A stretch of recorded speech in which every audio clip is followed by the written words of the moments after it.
I'll give credit where credit is due. He's okay. NERDSoul.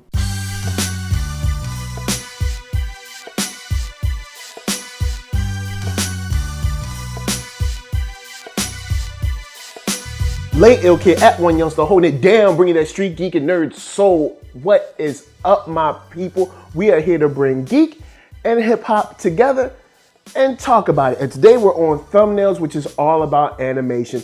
And we ain't gonna waste no time because we're talking about what? Star Wars Rebels. The ride we've been on, it is no secret, I have not liked Ezra at all. He's been a wasted character to me. I've just not been into him. But this episode has turned me around. He's still not, I'm not going to put him on a top 10 list nowhere, but I wasn't mad at him. I feel like Ezra grew a lot in this between the first two episodes or the joined episodes of like Jedi Knight and Doom. And then also these two episodes, I feel that they're giving him a turn that they probably should have gave him last season, but I'm not going to go there because now he's turning way too late in the series and you're making me like him for like 2 episodes. But anyway, I think there's like 3 left or whatever. But the point is, I'm pleased with it. I really am. I'm happy that they're giving him a chance to grow out of his kind of, I guess, immaturity. And it's nice to see Ezra kind of becoming a leader.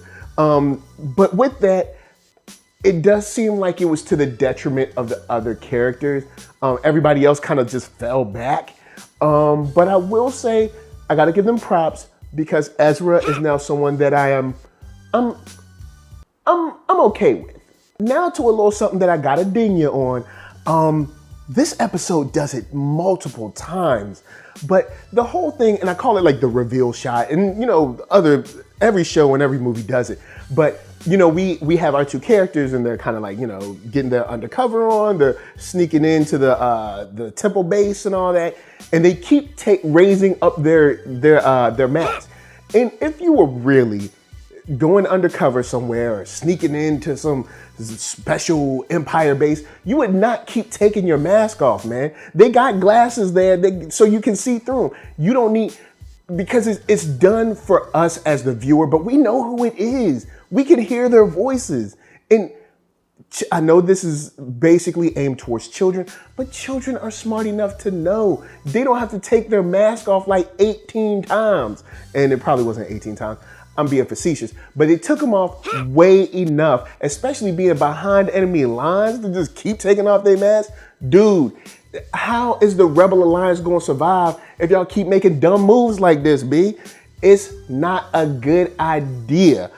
But, I've gotten it off my chest. I'm past it, and we can all be clear of it. I do want to talk about Thrawn's diversion and also Minister Hadim.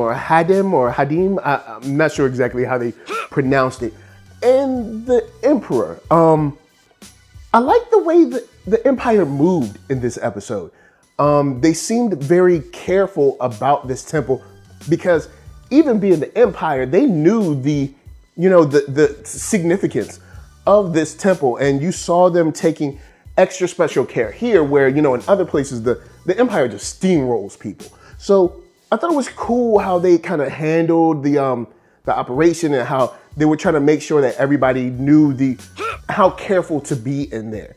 And I also like that we saw the Emperor using kind of like the sorcery, kind of stuff that we saw on Dathomir. I thought that was cool. It's nice to see the Force used in more than just, kind of like push-pull or the lightsabers. It was nice to see, the Emperor getting into kind of more of the sorcerer, the ethereal, I guess you could say, or the more witchcraft sort of. I'm losing ideas of words to best describe it, but the young ladies on Dathomir, they called them witches, so that's why I'm just saying witchcraft. But I liked it. I liked it a lot, and I don't know if we'll ever expand on this, in some other, the next animated series or maybe in the live action, but I really thought it was cool, and I had to give a shout out to it because I thought it was dope. Now, speaking of dope, we got to get to this painting and a whole bunch of stuff dealing with time and why Lothal is so important. But of course, first, before anything, we got to show some love because KUROBrand will help us pay them bills.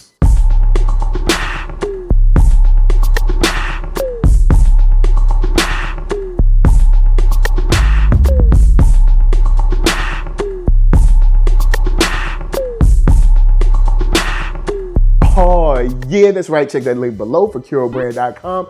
Hats, shirts, hoodies, all that jazz. And once you see something you like, cop it. So I want to get into the painting for a second. I just like how they animated that. It was unique. And I think we've seen it once before in Rebels, kind of paintings move and stuff. But I just missed going back to I cannot remember their name now, but the three, the father and the daughter and the son that were in the Clone Wars. It was a nice way to tie that in. And also the way that Ezra had to kind of step into his own to be able to open that portal, because he's missing his master, and of course the Loth Wolf Doom is kind of like Kanan's, I guess, connection to Earth, or I mean not to Earth, but to the galaxy and stuff like that. But I like how Ezra stepped up, and when he stepped up, seeing the painting come alive. Seeing, the woman the daughter turn towards the father towards the son, and then the Loth Wolves moving into the portal. I thought that was cool because you not only got to see some interesting animation, but it was good that Ezra took that next step. And the lesson that he learns when he sees, okay, I pulled Ahsoka back and Ahsoka lives, but I pulled Ahsoka back, but then for Ahsoka to kind of reinforce to me that, the way Kanan left is the way he has to have left. And we can't change that because if we do, it ruins everything else. So straight up, I'm not happy at how they handled getting rid of Kanan. I think he deserved more than that. But I think these 2 episodes definitely kind of redeemed a lot, especially with Ezra learning so much. Even though I think this is stuff Ezra should have learned last season. But, we're not going to go there. That's neither here nor there. Right now, Ezra is getting better for me. I don't know if I can put him up there with Kanan but he's all right. So, guys, holla at me. I'm going to holla at you. Down in them comments, let's talk about Star Wars Rebels. We are very close to the end. And I'm sort of pleased with how it's turning out.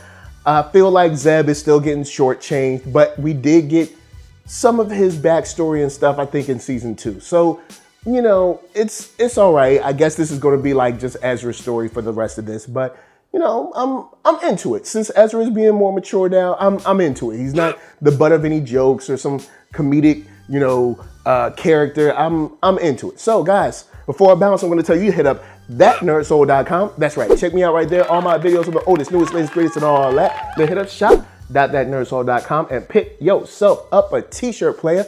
Don't forget to get one for them players. Then come back here, like, comment, subscribe, and share that Nerd Soul. That's right. There's no better way that I can show people that you like what you are watching. So, LA, what up? VA, what up? RVA, you got my heart. And please be good to yourselves. Please be good to each other. And remember, Ahsoka lives.